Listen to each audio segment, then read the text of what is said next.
Un hotel de hielo, frío como la protagonista. Un regalo que viene del más allá para atormentar a Carol. Un choque ideológico donde se disputa el toyotismo contra el fordismo. Y una granada de mano para celebrar el fin del mundo. Hoy analizamos el tercer episodio de Pluribus que, por si no sabías, a lo largo del capítulo se encuentran pistas escondidas que son clave para entender cómo todo está fríamente calculado para que se configure ese explosivo final. Es decir, lo que comenzó en el hielo de Noruega terminó en el fuego de Albuquerque. Quédate que te cuento. Antes de seguir te pido de corazón un like y una suscripción. Con eso me ayudas un montón para que sigamos creciendo. Sigamos. Capítulo 1. Un frío recuerdo. El nombre del capítulo se llama Granada y comienza ubicándonos 7 años antes del brote mundial. Carol y Helen están de vacaciones en un hotel de hielo ubicado en Noruega. Helen se muestra entusiasmada mientras Carol, fiel a su estilo, se muestra reacia y no conforme del todo. Ponele voluntad a la concha de tu madre, ponele voluntad. En vez de estar presente y disfrutar de la estancia, Carol quiere hablar con la editorial para saber cómo le fue a su último libro. Recordemos que Carol es escritora y Helen su publicista. Carol le pide el celular a Helen para llamar a la editorial. Y acá va el primer dato de color. Como fueron notando los más atentos, Carol no tiene celular. Esto ya nos habla un poco de cómo es el personaje y su relación con el mundo. Distante, reservada y un poco antisocial. Es paradójico porque terminó siendo literalmente la mujer más solitaria del mundo, puesto que los demás sobrevivientes en principio no la quieren ni ver. La ironía de la vida. Helen dice que ya habló con la editorial y le comenta que al libro le fue bien, pero Carol no deja de preguntar qué tan bien le fue, si entró en el ranking, en qué posición se encuentra, qué esto, qué lo otro, etc. Helen le dice que se relaje, que está en el top 20 y que es un bestseller, y la convence de que se acurruquen en la cama mirando una aurora boreal. Carol acepta, pero con sarcasmo dice que se parece a un protector de pantalla. Much better than I ever imagined. Kind of looks like a screensaver. Oh, yeah. Stop. Recuerden esta conversación porque es crucial para más adelante. En fin, ni la noticia de haber vendido miles de libros le cambia la cara de ojete, mostrándonos así lo disconforme que es Carol con la vida. Y acá viene una escena simbólicamente hermosa. La escena termina con este plano acercándose hacia Carol y termina con la cámara quieta, como congelándose. Si calibramos el ojo, la escena de ella se encuentra en sintonía con el entorno, es decir, como que la imagen se frisa. Esto no es casualidad. Pero, ¿qué significa esta escena? ¿Por qué la cámara hace zoom y se concentra en Carol? Exacto. Que la escena se congele en este momento nos da la sensación que es una fotografía y cómo el tiempo se congeló en ese instante. Como para reforzar esta idea, el entorno encima es de hielo. Esto se puede interpretar que es un recuerdo congelado, es una memoria que va a quedar en ambas para siempre. Y recordemos que la imagen se concentra en Carol, que es clave para entender el capítulo. Juguemos a ser detectives y repasemos las pistas hasta ahora. Primero, Carol con cara de ojete diciendo que esa aurora boreal es artificial, y segundo, la imagen congelándose como una fotografía, un recuerdo frisado. Y así concluye la introducción del episodio. Sigamos, que aún hay mucha tela para cortar. Capítulo 2. El fordismo de Carol y el toyotismo de Soya. Luego de los créditos iniciales, volvemos al presente. Se nos muestra a Carol volviendo en avión a Albuquerque totalmente derrotada, producto de que fue rechazada por los demás sobrevivientes en su fallida reunión en Bilbao. You are traitors to the human race! El plan de aliarse con sus compatriotas inmunes, al menos los que hablan inglés, no funcionó y encima le hicieron la cruz. No solo no aceptaron luchar contra la mente colmena, sino que no la quieren ver más. Y para más Inri, vemos a los demás inmunes que le sacan provecho a la situación, viviendo una vida de ensueños, lujos y excesos, y otros que siguen su vida normal, fingiendo demencia, creyendo que sus familiares siguen siendo sus familiares. Soya lleva a Carol a su casa. Recordemos que ella también pertenece a la mente colmena. Si quieren ahondar un poco más en el personaje, les dejo este videazo. Posta, muy bueno. Sí, ya sé que lo hice yo, pero estoy muy feliz de cómo quedó. Vayan a verlo y me cuentan. Sigamos. Me encanta el detalle que el auto de Soya sea un Toyota Corolla y la camioneta de Carol sea una Chevrolet C10. Esto referenciando el toyotismo por un lado y el fordismo por el otro. Bueno, sí, ya sé, la camioneta de Carol es Chevrolet y no Ford, pero ambas empresas son símbolo del músculo americano que representó el fordismo. Chevrolet no inventó el fordismo, pero sí lo implementó en sus fábricas. Pero, ¿qué significó esta histórica disputa? ¿Y cómo está relacionado con nuestros personajes y con el contexto mundial? Advertencia, en los próximos minutos me voy a ver literalmente así, pero te prometo que al final todo encaja y tiene sentido. Bien, pasemos a explicar. ¿Qué fue el fordismo? El fordismo fue el sistema de producción creado y popularizado por Henry Ford a comienzos del siglo XX. Su objetivo era simple y brutalmente eficaz en un principio: producir mucho, rápido y siempre igual. Funcionaba a través de la línea de montaje. El producto avanza, el trabajador no. Cada obrero repite una tarea mínima y cronometrada. El fordismo fue clave porque abarató productos, permitió el consumo masivo y creó la clase media industrial. Incluso Henry Ford subió salarios para que los propios obreros pudieran comprar los autos que producían. Pero este sistema era muy rutinario y muy conformista. Recordemos que uno de los puntos claves para tener en cuenta cuando analizamos a Pluribus es el conformismo y sus peligros. That's so fucking lazy. You're a lazy fucker.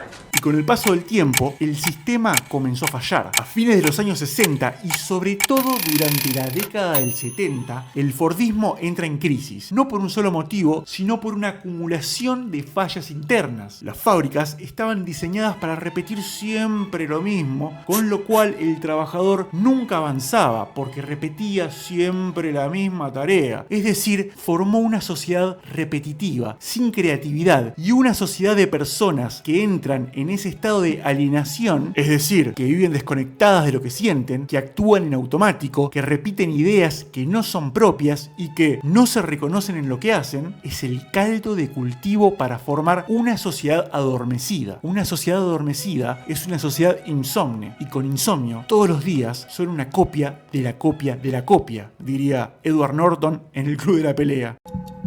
For 6 months, I couldn't sleep. I couldn't sleep. I couldn't sleep. With insomnia, nothing's real. Everything's far away. Everything's a copy of a copy of a copy.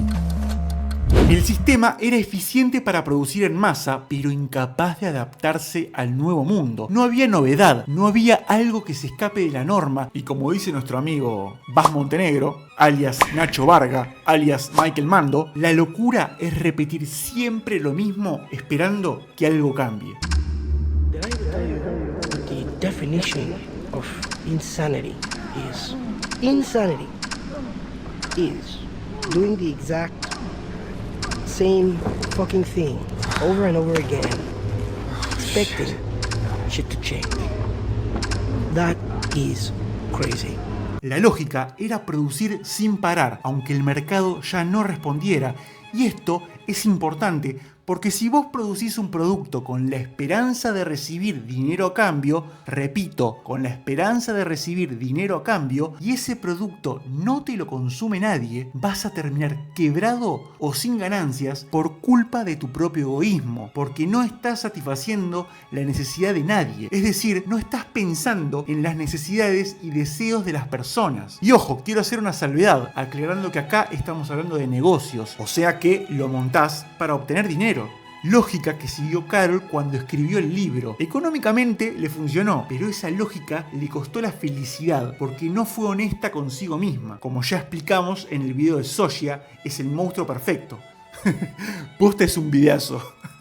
Por eso lo promociono. Vayan a verlo. Por eso es que Carol representa el fordismo conformista, que funcionó por un tiempo, pero que era un sistema condenado a fallar porque no supo adaptarse a las nuevas corrientes. El resultado fue previsible: depósitos saturados de productos que no se vendían. Y cuando esos pilares se quebraron, el sistema dejó de ser viable. Cuando ese mundo desapareció, se desplomó tal como todo se desmoronó en el primer capítulo de Pluribus, donde todo el sistema mundial colapsa. Por eso, Carol es el fordismo conformista fallido. Pero del otro lado del mundo emerge la salvación. En Japón nace una nueva manera de producir, el toyotismo. Pero, ¿qué fue el toyotismo?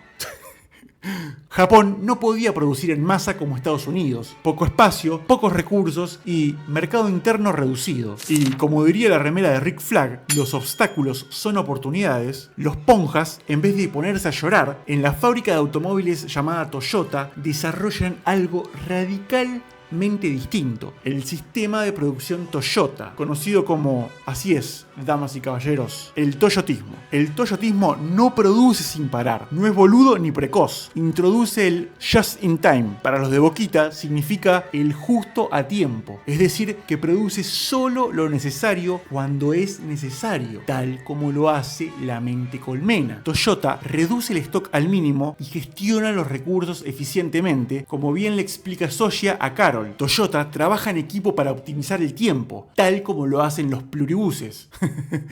Sí, los fans le empezaron a decirle pluribuses a los de la mente colmena. Y como yo también soy fan, cabe lo mismo para mí. Toyota va y aplica el concepto japonés de la mejora continua llamada Kaizen, que su filosofía básicamente es: hoy estuvo bien, mañana puede estar mejor. Así es, adivinaste. Esto último también se aplica. Recordemos que la mente colmena no es omnisciente, es decir, que no lo sabe todo. Esto lo podemos observar cuando comentan que no saben por qué hay inmunes y que todavía se encuentran desarrollando una cura para los que faltan, es decir, que se ponen a estudiar y a trabajar en conjunto. Además, aparece la multifunción. El trabajador en el toyotismo ya no hace una sola tarea como en el fordismo, hace varias, aprende, se adapta y cubre distintos roles, es decir, se vuelve polivalente. Asimismo, como lo vemos en el accionar de la mente colmena, cuando se nos muestra que todos, al estar conectados, saben los oficios de todos, y todos pueden hacer todo. Hasta el hijo de la Verone esta tiene más conocimiento sobre almejas que todos nosotros juntos. Y es irónico porque en realidad no fue fordismo versus toyotismo, no, porque nunca hubo una lucha como tal. El toyotismo vino a salvar, de alguna forma, a las fábricas de Estados Unidos que trabajaban con un modelo que quedó obsoleto e insostenible. ¿Con esto estoy diciendo que el sistema de los pluribuses es mejor? No, con esto estoy diciendo que su poder fue superior y la raza humana no estaba preparada para semejante invasión. Simplemente un sistema desplazó al otro. Y ahí es donde entra el toyotismo, con el complejo de Salvador. Entra a salvar las papas, es decir, Soya con el Corolla representa el sistema que cambió el mundo brutalmente para siempre. Esto lo podemos ver bien en el cronómetro de la serie que nos muestra el antes y el después de la pandemia. El mundo cambió para siempre. Soya es el sistema que viene y tiene la necesidad biológica de querer rescatar a Carol, porque, según ellos, su sistema está condenado a fallar. Según ellos, Carol es autodestructiva y tiene que ser salvada. El fordismo fue autodestructivo porque nadie vino a derrocar el fordismo. El fordismo cae por su propia cuenta. Opa. No. No. No. También, a nivel estético, sirve para representar a cada una. Ambos vehículos reflejan las personalidades tanto de una como de otra. La camioneta que maneja Carol no tiene patente. Recordemos que la patente es el DNI de los automóviles. Y como en este mundo ya no son necesarias las patentes, esto es un mensaje oculto que nos da a entender que los documentos no son importantes en este nuevo mundo, ya que es un mundo sin identidad. All set, Carol. Call us if there's something you want that's not here. We'll get it. Toot sweet.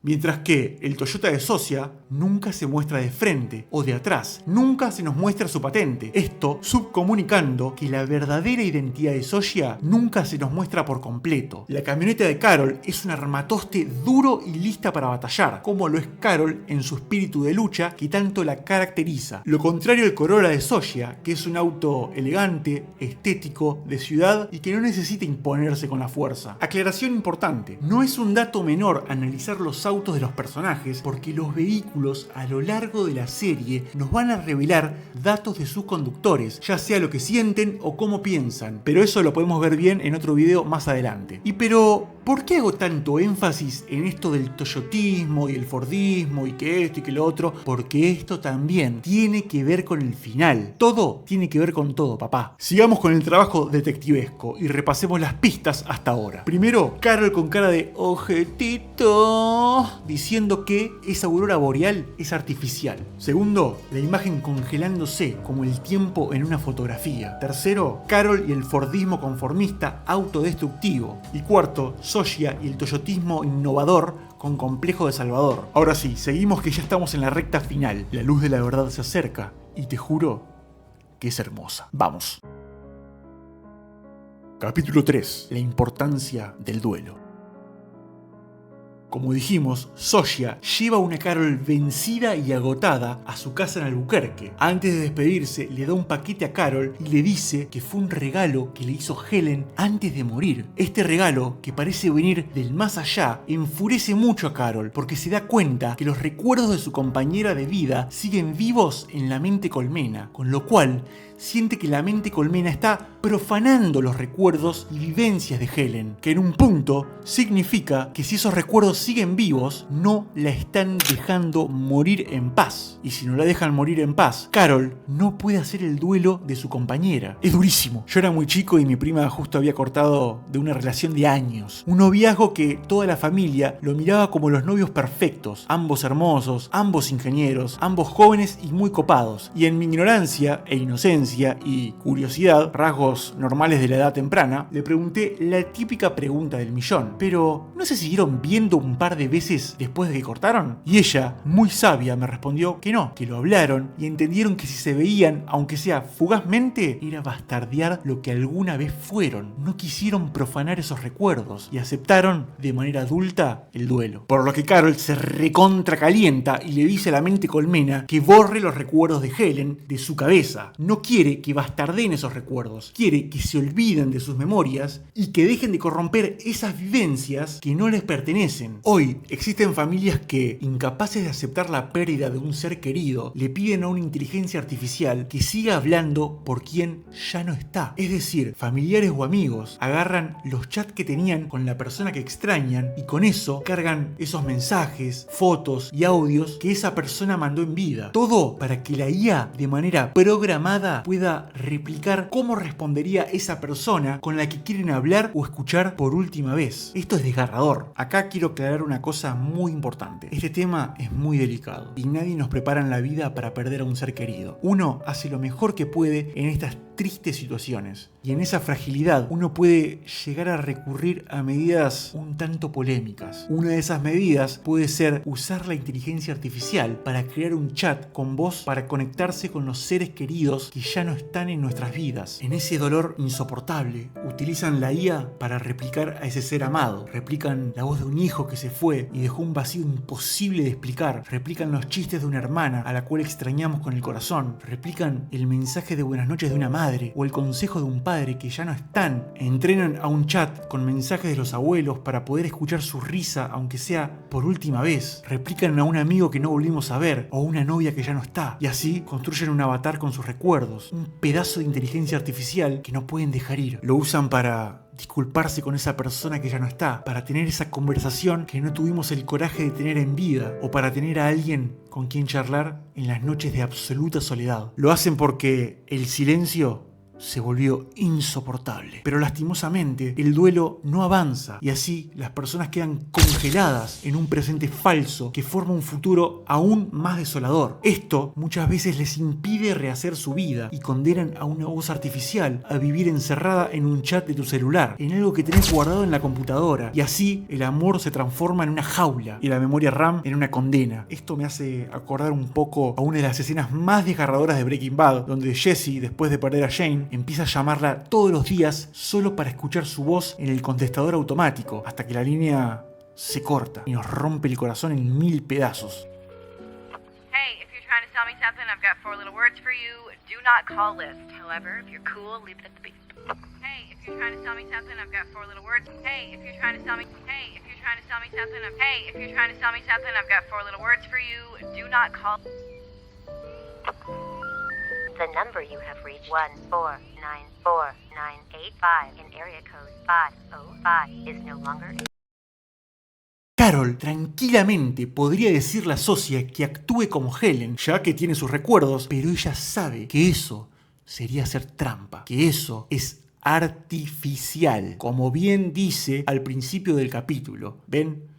Ya estamos empezando a atar cabos sueltos. La aurora boreal es hermosa, pero a Carol no se le mueve un pelo porque sabe que es artificial. Sabe que se ve como un protector de pantalla. Eso lo tiene muy claro, al menos en este capítulo y en esta parte de la historia. Repito, sería fácil para ella dejarse engañar y decirle a Sosia que actúe como actuaría Helen, pero no sería Helen. Helen ya no está y Carol lo sabe. Bueno, vamos bien con el trabajo de detective. Acá resolvimos una de las pistas que nos tira el capítulo sobre lo artificial y lo que siente Carol con lo que no es real y deshonesto. El capítulo sigue con una Carol depresiva, entre botellas, pastillas y series de comedia que no le sacan ni media sonrisa. Una Carol rendida. El duelo de Carol se interrumpe por un apagón en toda la ciudad. Inmediatamente restauran la luz y la llaman por teléfono. Sosia está del otro lado y se disculpa. Les dice que están ahorrando energía y Carol vuelca toda la rabia que tiene acumulada contra ellos y como mecanismo de defensa utiliza la ironía. Como habrán notado, nuestra orgullosa y altanera Carol utiliza la ironía y el sarcasmo a lo largo de la serie cuando se siente acorralada. Por eso la amamos, porque es muy humana. En su rabia pide que restablezcan las luces y que le den una granada, así puede darle un buen final explosivo a este fin del mundo. Al cabo de unos minutos le tocan la puerta. Carol abre y se encuentra con Sosia, que llegó en su Corolla y con una granada de mano. Y le dicen que creían que la petición podría haber sido ironía, pero que no se querían arriesgar. Esto me hace acordar a la primera versión de ChatGPT, que era re turbia, que cuando le pedías un consejo te incentivaba a hacer lo peor o te daba tips para hacer o fabricar cosas que no haría una persona cuerda.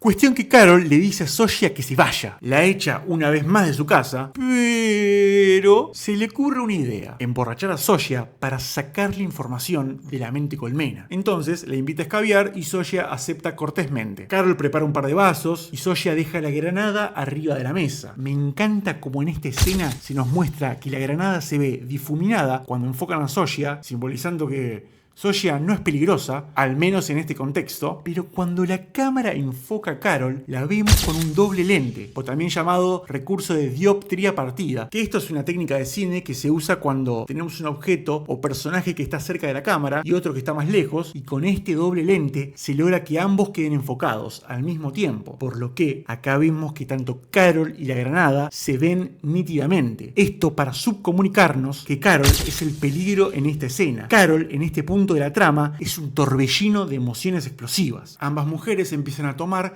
y se produce esta conversación sobre alcohol y idiomas. Pero algo huele mal. Mientras Sosia procede con sus encantos para cautivar a Carol, vemos que el lenguaje corporal de Carol no es receptivo. Carol no se deja atraer, no se deja seducir por Sosia. Cuando hablo de seducción, no hablo de sexo o de querer decir las cosas que tenés que decir para ponerla. No. Seducir, la palabra seducir significa tener la habilidad de seducción para atraer, influir o cautivar a alguien. No solo en lo sexual, sino también en lo emocional, intelectual o simbólico, para que la otra persona se sienta cautivada por vos, se sienta hipnotizada. Se puede seducir a una pareja para mantener la chispa en una relación, se puede seducir a alguien que te está haciendo una entrevista de trabajo y así seducirlo de que te den el laburo, se puede seducir a un cliente para que compre un mejor producto a un precio más alto, o a un hijo para educarlo a que sea un caballero el día de mañana, o a una hija para que sus valores de vida sean crecer fuerte e independiente. La escena está tan bien lograda que Sosia no transmite esa honestidad. Sentimos que en la escena algo está fallando. Sentimos que Carol no está hablando con Sosia. Más que Sosia, parece un motor de búsqueda que responde todas las preguntas que le hacemos. Es decir, las palabras están,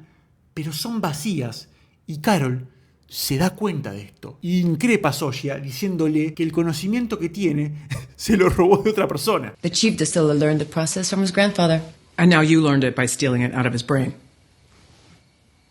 Acá otra vez está presente lo que hablamos antes. Carol no se deja cautivar, no se deja engañar por lo artificial, por más hermoso que sea, al menos en esta parte de la trama. Claro, a Carol no le gusta un carajo esa deshonestidad y le pregunta por qué están tan obsesionados con hacerla feliz. Sosya le responde con un ejemplo: si una persona se está ahogando, hay que salvarla, tirarle un salvavidas. Carol le pregunta si cree que ella se está ahogando. Sosya le responde que sí, solo que ella no lo sabe. Una vez más, el Corolla viniendo a querer salvar el día, viniendo a salvar un sistema que cree fallido. If you were walking by a lake and you saw somebody drowning, would you throw him a life preserver? Of course you would. Carol, para rebatir el argumento esgrimido por Sosya, empieza un monólogo sobre la felicidad y lo que cree ella que es la felicidad. Y empieza a relatar los recuerdos de vacaciones con Helen. In Croatia. Or you're in Norway above the Arctic Circle. Amazing. In a hotel made of ice. Under a pile of furs. Y acá se pudre todo. Ahí es cuando sabemos que Sosya acaba de tocar una fibra muy sensible. Acaba de cagarla. Tocó ese recuerdo que no tenía que tocar. Qué mala elección de palabras. A Carol se le transforma la cara. Enojada, le hace recordar a Sosya que le dijo que se olviden de Helen, lo cual parece que la mente colmena no puede hacer. Parece que la mente colmena no puede borrar recuerdos como si los enviasen a la papelera de reciclaje. Ese recuerdo congelado que sigue vivo en la mente colmena hace enojar muchísimo a Carol porque es un puñal en el corazón, ya que no dejan las memorias de Helen en paz. Por eso es que Carol toma la granada y en su ira descomunal que lleva adentro, la activa sin querer. Escuché por ahí que la escena de la granada no tiene sentido debido a que nos pintan a Carol como si fuera súper inteligente y ahora resulta que es un idiota que juega con granadas. Y que una persona hiper inteligente jamás haría eso. Bueno, no estoy de acuerdo. Como abogado, procedo a defender a mi cliente. Carol fue a la universidad, es escritora y todo lo que vos quieras. Pero recordemos que Carol en este punto de la serie está sin dormir, empastillada, borracha, se siente que es la persona más sola del mundo, depresiva y sobre todo está enojada porque no la dejan duelar a Helen en paz. Y todo eso junto, sumémosle que ella estaba convencida que no le dieron una granada real. Like you would give me a real hand grenade. You gave me... Why would you give me a hand grenade? You gave me a grenade, for fuck's sake. Todo lo anterior que dije es el impulso gigante para hacer algo realmente irracional. Una montaña rusa de sentimientos que forman literalmente y figurativamente un cóctel explosivo. La escena culmina con Carol activando la granada de mano. Sosya salva a Carol arrojando la granada por la ventana y se produce la explosión. Carol se levanta y sale a ver los destrozos. Y atentos a esto, la granada que aventó Sosya le dio directamente a la camioneta de Carol. Y el Toyota Corolla está intacto a unos metros. Una vez más, la escena explica que la chica Corolla le ganó al músculo americano que representaba el fordismo autodestructivo. Y es cine como en el siguiente capítulo a Carol le arreglan toda la fachada de la casa, pero no le reponen la camioneta. Esto reforzando la idea de que el toyotismo desplazó al fordismo. ¿Cabe la posibilidad de que todo lo que dije sobre el fordismo y el toyotismo sea falopa? Sí. Puede ser que el día de mañana le pregunten a Vince Gilligan, che, ¿esto fue así? Y Vince Gilligan diga, sí, claro, sí, fue así. Pero bueno, yo me la juego, papá, yo me la recontrajuego, loco. Acá resolvemos otra pista que se nos dio a lo largo del capítulo. Sosya sale mal herida, Carol se desespera y trata de ayudarla. Sosya le dice que la ayuda ya viene en camino, que no se preocupe. El capítulo que arrancó en un hotel congelado fue el incidente incitador que provocó ese final explosivo. Ese recuerdo congelado del pasado terminó generando el fuego del presente. La fría Carol terminó llegando a su límite al final del capítulo, convirtiendo a todo en fuego a su alrededor. Ahí tenemos la otra pista resuelta del capítulo. Sin ese frío recuerdo del viaje que hicieron juntas, Sasha no habría interrumpido a Carol en su monólogo. Por eso es que la escena del principio es tan importante. Por eso es que Vince Gilligan no pone nada al azar. Sasha termina internada y curándose de sus heridas. El capítulo culmina con una Carol arrepentida, pero decidida a seguir luchando contra la mente colmena para recuperar la humanidad de las personas. Pero hay un cabo suelto más en esta historia que hay que descifrar, que hay que atar. Cuando Carol es interrumpida por Sasha, cuando está por hablar del hotel de hielo, se nos explica que ella en ese momento era realmente feliz. Esta escena es clave porque nos dice que a pesar de ser una mujer infeliz, que no se contenta con escribir bestseller, vacaciones o una aurora boreal artificial, la serie nos cuenta que ella, a pesar de todo, a pesar de toda esa infelicidad que carga, ella al lado de Helen era realmente feliz. Detrás de esa cara de ojete, ella era feliz con Helen. Y me animo a decir que era lo único que la ponía realmente contenta. Este sentimiento es profundamente humano. Pluribus va de eso. Es un tema muy delicado y muy atrevido esto, porque ella, aún siendo una persona infeliz, amargada, hallaba la felicidad en Helen. A pesar de tener esa coraza sentimental, abajo de esa armadura producida por heridas del pasado, generaron esta Carol irónica que es fuerte por fuera pero frágil por dentro. El capítulo nos enseña una lección de vida. El error de Carol de no estar presente y disfrutar más con Helen. Sí, ya sé que en realidad ella se encontraba feliz en ese momento, pero ella, fiel a su estilo, no lo externaliza. Esto es un recordatorio para nosotros, un recordatorio para que disfrutemos más de la vida con las personas que tenemos a nuestro alrededor. Muchas veces nos sentimos como Carol en la vida, rodeados de personas que amamos, pero nos quejamos de boludeces sin sentido o buscamos excusas para pelear en momentos que tienen que ser de verdadero disfrute. La serie, muy acertadamente, nos enseña a disfrutar más de esos momentos, de ser más agradecidos. Es un recordatorio para vivir esos momentos de felicidad donde sentís que se para el mundo, donde sentís que se congela el tiempo, que la vida tiene sentido, que por un instante, que en ese instante todo es hermoso, de dejar de lado nuestro ego y que dejemos de estar tan preocupados por nosotros mismos, de crecer y no echar culpas y tratar de poner la mejor voluntad cuando estamos con personas que amamos, de compartir esos momentos porque no sabemos cuándo eso se puede terminar y de poner lo mejor de nosotros porque nos podemos llegar a arrepentir toda la vida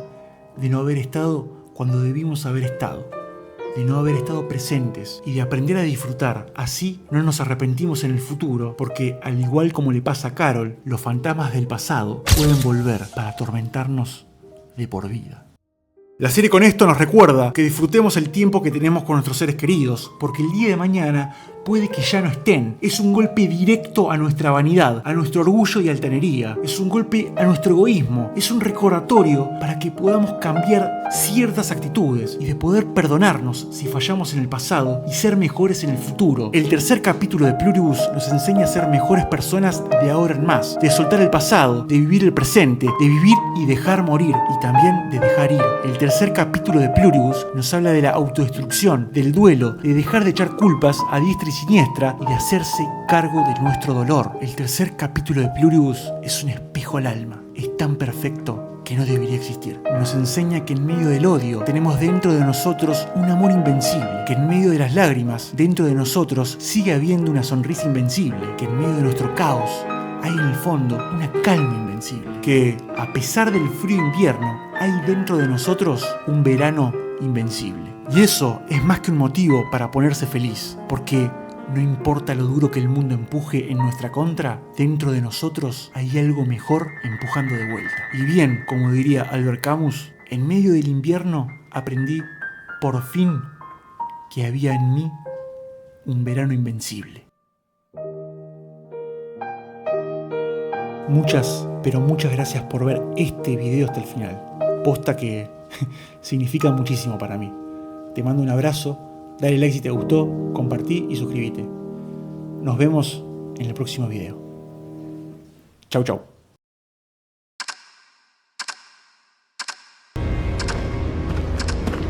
Did I ever tell you the definition of insanity?